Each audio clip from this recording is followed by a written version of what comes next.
नमस्कार साथियों, आप देख रहे हैं बिहार समाचार, जहां आपको मिलती है बिहार की दिन भर की ताजा और बड़ी खबरें। आज की पहली खबर, गृह मंत्री की कुर्सी संभालने से पहले सम्राट का योगी अंदाज। सम्राट चौधरी आज से बिहार के गृह मंत्री की कुर्सी संभालेंगे। इससे पहले उन्होंने मुंगेर में 45 किलोमीटर लंबा रोड शो किया। सम्राट योगी अंदाज में नजर आए। रोड शो से पहले उन्होंने रत्नेश्वर महादेव मंदिर में अभिषेक किया। तेलडीहा के महारानी मंदिर में मां दुर्गा की पूजा की। इसके बाद उन्होंने अपने रोड शो की शुरुआत की। रोड शो में जगह जगह बुलडोजर से उनके ऊपर फूल बरसाए गए, जय श्री राम के नारे लगाए गए, भगवा झंडा लिए लोग स्वागत में खड़े रहे। रोड शो के बाद सम्राट चौधरी पटना के लिए रवाना हो गए। यहाँ वे शुभ मुहूर्त में गृह मंत्री की कुर्सी संभालेंगे।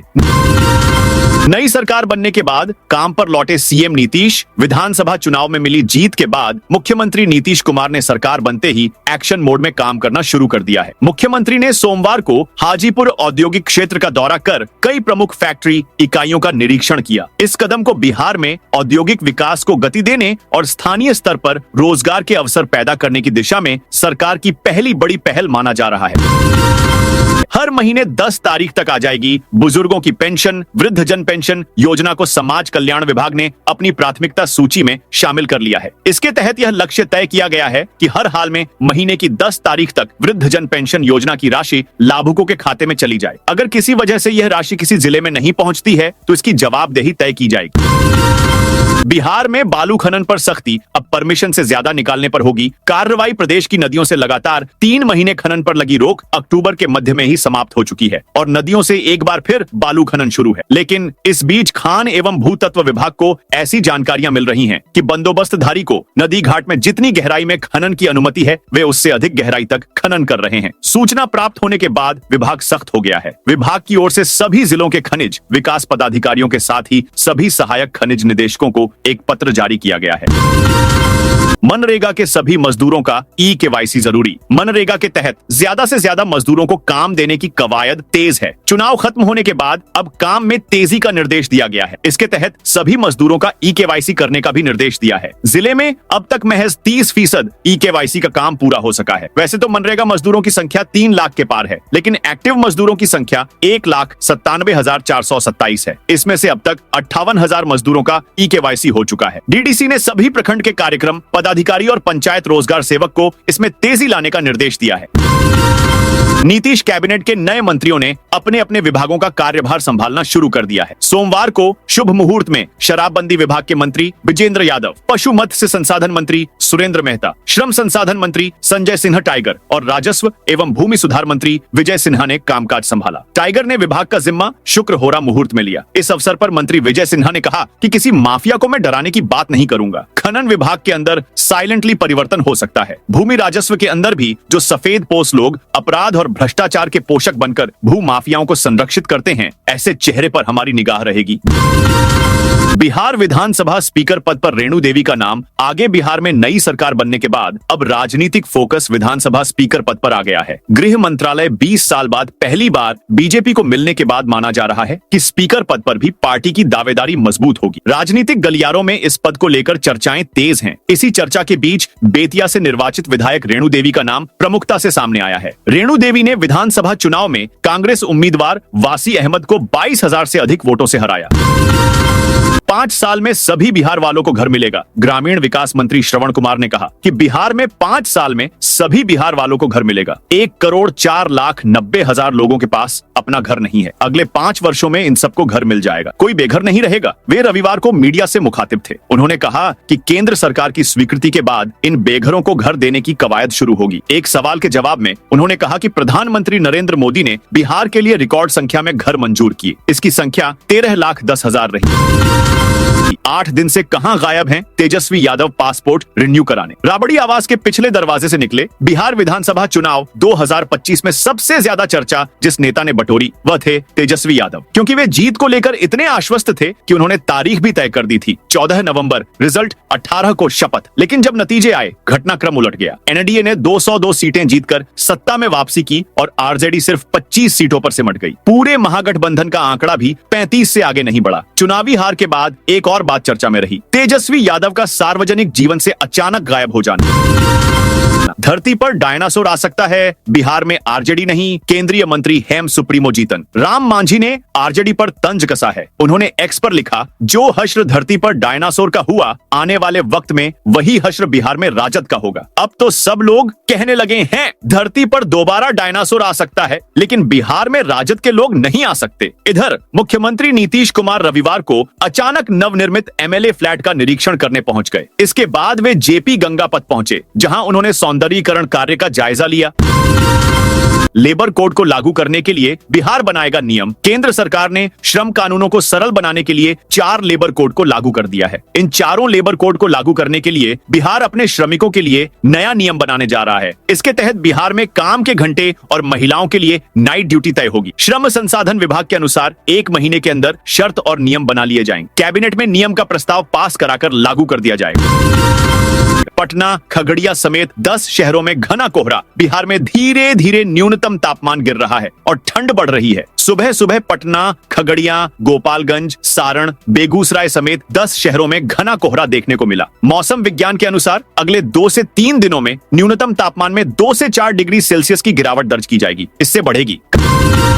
काली कमाई से उत्पाद अधीक्षक ने बनाई 12 करोड़ 40 लाख की संपत्ति। राज्य की विशेष निगरानी इकाई ने शनिवार को उत्पाद अधीक्षक अनिल कुमार आजाद के पटना, जहानाबाद और औरंगाबाद स्थित 4 ठिकानों पर एक साथ छापेमारी की। कार्रवाई करीब 7 घंटे तक चली। टीम ने नोट गिनने की मशीन मंगवाई, दस्तावेज खंगाले और परिजनों से पूछताछ की। रेड में कुल 12 करोड़ 43 लाख की चल संपत्ति मिली। प्रारंभिक जांच में सामने आया है कि उत्पाद अधीक्षक ने 12 करोड़ से ज्यादा की संपत्ति बनाई है, जबकि शिकायत आय से 1 करोड़ 58 लाख रुपए अधिक संपत्ति अर्जित करने की हुई थी। एसवीयू ने कहा, अब आगे की कार्रवाई सबूतों के मूल्यांकन के बाद तय होगी। बिहार में फिल्म निर्माताओं के लिए 1 विंडो क्लियरेंस की व्यवस्था। गोवा में चल रहे 56वें international film festival of India में नॉलेज सीरीज के तहत रविवार को जड़ से जुड़ाव बिहार में सिनेमा का उदय विषय पर चर्चा हुई। इस मौके पर फिल्म निगम के प्रबंध निदेशक प्रणव कुमार ने कहा कि बिहार में लगातार विकास हो रहा है। पहले भी शूटिंग होती थी, लेकिन अब उसे व्यवस्थित रूप दिया गया है। नालंदा में समितियों की मनमानी से धान खरीदी ठप पड़ी। नालंदा में धान खरीद की व्यवस्था पूरी तरह चरमरा गई है। चयनित समितियों को कैश क्रेडिट मिलने और जिले में 40% धान की कटनी पूरी होने के बावजूद खरीद प्रक्रिया रफ्तार नहीं पकड़ पा रही है। समितियों की लापरवाही और प्रशासनिक खामियों की वजह से अन्नदाता किसान अपनी उपज बेचने के लिए दर दर भटकने को मजबूर है। ग्रेनेड फेंकने की योजना बनाने वाला गैंगस्टर बनने का शौकीन पंजाब के लुधियाना में आतंकियों के साथ हुए एनकाउंटर के बाद पुलिस ने बिहार से एक युवक को गिरफ्तार कर लिया है। लुधियाना पुलिस ने बिहार पुलिस के साथ मिलकर आरा से हर्ष ओझा के घर छापेमारी की। पुलिस उसे पकड़कर पंजाब ले आई है। पाकिस्तानी हैंडलर के कहे अनुसार हर्ष को ही ग्रेनेड फेंकना था। जांच में सामने आया है कि हर्ष बचपन से ही गैंगस्टर बनने का शौक रखता है। कुछ दिन स्कूल जाने के बाद वहां से भी भाग गया। इसके बाद उसने अपराध की दुनिया में कदम रखा और दिल्ली में एक बार साइबर सेल के हत्थे भी चढ़ा। वहां पुलिस ने तिहाड़ में उसे बाल सुधार गृह में भेजा। इसके बाद वो वहां से फरार हो गया। ठाकुरगंज विधायक ने नशा खनन के खिलाफ भरी हुंकार। किशनगंज के ठाकुरगंज विधानसभा 33 से नवनिर्वाचित जदयू विधायक गोपाल कुमार अग्रवाल ने पोआखाली थाना क्षेत्र के नगर पंचायत बाजार में ड्राई नशा और अवैध खनन के खिलाफ कड़ी चेतावनी दी है। उन्होंने घोषणा की कि 24 घंटे के भीतर इन गतिविधियों पर प्रशासनिक कार्रवाई की जाएगी। विधायक अग्रवाल ने इस अवसर पर अपनी जीत के लिए मतदाताओं का आभार व्यक्त किया। उन्होंने कहा कि लंबे समय बाद उन्हें दोबारा सेवा का मौका मिला है और वे चौतरफा विकास कर अपना फर्ज निभाएंगे। नालंदा में सीपीआई कार्यकर्ताओं का प्रदर्शन। डीएम कार्यालय घेरा। नालंदा जिले में हाई कोर्ट के आदेश पर 135 घरों को अतिक्रमण मुक्त कराए जाने की कार्रवाई को लेकर तनाव का माहौल बना हुआ है। जिला प्रशासन की ओर से 26 नवंबर को यह कार्रवाई करने की योजना है। विरोध में सोमवार को भारतीय कम्युनिस्ट पार्टी सीपीआई के बैनर तले सैकड़ों लोग सड़क पर उतर आए और जिलाधिकारी कार्यालय का घेराव किया। मामला रहुई प्रखंड अंतर्गत शिवनंदन नगर का है।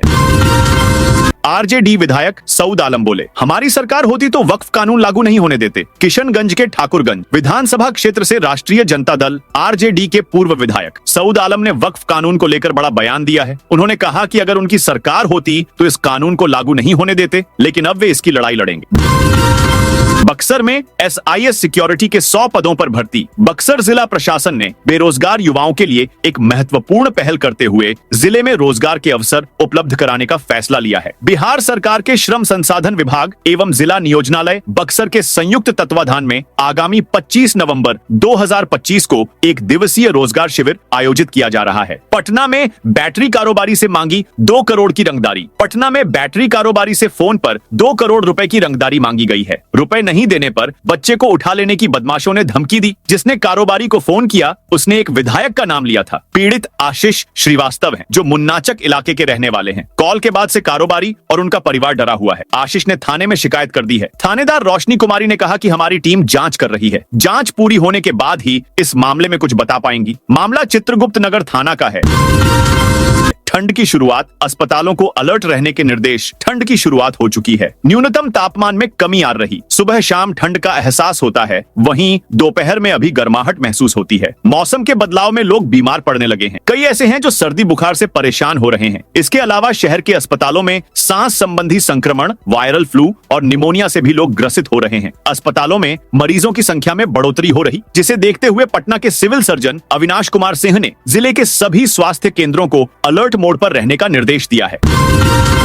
भागलपुर में 20 से 22 दिसंबर तक 12वां रंग महोत्सव कला और संस्कृति की धरती भागलपुर एक बार फिर रंगमंचीय उत्सव का गवाह बनने जा रही है। 12वां रंग महोत्सव 2025 इस साल 20 से 22 दिसंबर तक कला केंद्र लाजपत पार्क में भव्य रूप से आयोजित किया जाएगा। रंगग्राम जन सांस्कृतिक मंच की ओर से आयोजित इस महोत्सव की पूरी तैयारी अब अंतिम चरण में है। रविवार को आयोजन समिति की महत्वपूर्ण बैठक SMS जूनियर स्कूल बूढ़ानाथ चौक में हुई, जिसकी अध्यक्षता वरिष्ठ रंगकर्मी महेश राय ने की।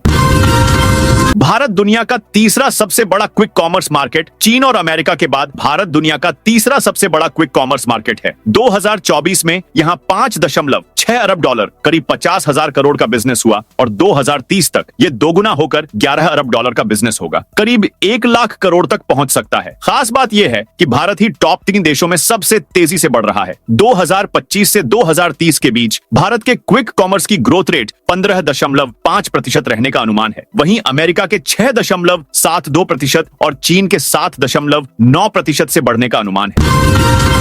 गयाजी में नल जल योजना को लेकर हुई बैठक। गयाजी परिसदन में सोमवार को नल जल योजना को लेकर एक महत्वपूर्ण बैठक आयोजित की गई। इसकी अध्यक्षता बिहार सरकार के पूर्व मंत्री और गया टाउन विधायक प्रेम कुमार ने की। मीटिंग का मुख्य उद्देश्य शहर के विभिन्न वार्डों में नल जल आपूर्ति की वर्तमान स्थिति की समीक्षा करना, तकनीकी कमियों की पहचान करना और आगे की कार्य योजना को गति प्रदान करना था। इस दौरान बुडको के वरिष्ठ अधिकारी, तकनीकी विशेषज्ञ, नगर निगम प्रतिनिधि और संबंधित विभागों के कर्मचारी मौजूद रहे। जमुई में नक्सलियों के मंसूबे नाकाम, विस्फोटक बरामद। जमुई के गरही थाना क्षेत्र में सुरक्षा बलों ने नक्सलियों के मंसूबों को नाकाम करते हुए भारी मात्रा में विस्फोटक बरामद किया है। जनकपुरा गांव के जंगली इलाके में सुरक्षा बलों को निशाना बनाने के लिए ये विस्फोटक लगाए गए थे। सशस्त्र सीमा बल SISB की 16वीं वाहिनी को शनिवार को परासी गांव में गुप्त सूचना मिली थी। जानकारी के अनुसार जनकपुरा गांव से ऊपर पहाड़ी जंगली क्षेत्र मां बेटा पहाड़ गिद्धेश्वर में सुरक्षा बलों को निशाना बनाने के लिए जंगली रास्ते में अवैध विस्फोटक पदार्थ लगाए गए थे। एक्टर धर्मेंद्र का 89 साल की उम्र में निधन। दिग्गज अभिनेता धर्मेंद्र का निधन हो गया है। 89 साल के धर्मेंद्र ने सोमवार दोपहर अपने घर पर अंतिम सांस ली। उनका अंतिम संस्कार विले पार्ले श्मशान भूमि में हुआ, जिसमें सलमान खान, संजय दत्त, अमिताभ बच्चन, आमिर खान समेत कई सेलेब्स पहुंच रहे हैं। प्रधानमंत्री नरेंद्र मोदी ने दिग्गज अभिनेता धर्मेंद्र के निधन को एक युग के अंत का संकेत कहा है। धर्मेंद्र के परिवार ने उनके निधन की आधिकारिक तौर पर पुष्टि नहीं की। दोपहर में उनके घर के बाहर एम्बुलेंस पहुंची थी और विले पार्ले श्मशान भूमि में सिक्योरिटी बढ़ा दी गई। इसके बाद उनका पार्थिव शरीर एम्बुलेंस से श्मशान घाट पहुंचाया गया। देश के 53वें CJI बने जस्टिस सूर्यकांत। जस्टिस सूर्यकांत ने सोमवार को देश के 53वें मुख्य न्यायाधीश CJI के रूप में शपथ ली। राष्ट्रपति भवन में हुए समारोह में राष्ट्रपति द्रौपदी मुर्मू ने उन्हें पद की शपथ दिलाई। इसके बाद उन्होंने वहां मौजूद बहन और बड़े भाई के पैर छुए। इस कार्यक्रम में उनके परिवार के लोग शामिल हुए। शपथ के बाद CJI सूर्यकांत ने PM मोदी समेत अन्य लोगों से मुलाकात की। वे पूर्व CJI BR गवई से गले मिले। इस समारोह में ब्राजील समेत 7 देशों के मुख्य न्यायाधीश और सुप्रीम कोर्ट के जज भी राष्ट्रपति भवन पहुंचे। इंडिया गेट पर नक्सली हिडमा के पोस्टर लहराए गए दिल्ली में इंडिया गेट पर रविवार देर शाम वायु प्रदूषण के खिलाफ प्रदर्शन में शामिल लोगों ने देश के मोस्ट वांटेड नक्सली कमांडर माडवी हिडमा के पोस्टर लहराए। पोस्टरों में हिडमा की तुलना आदिवासी स्वतंत्रता सेनानी बिरसा मुंडा से की गई। हिडमा को जल, जंगल और जमीन का रखवाला बताया गया।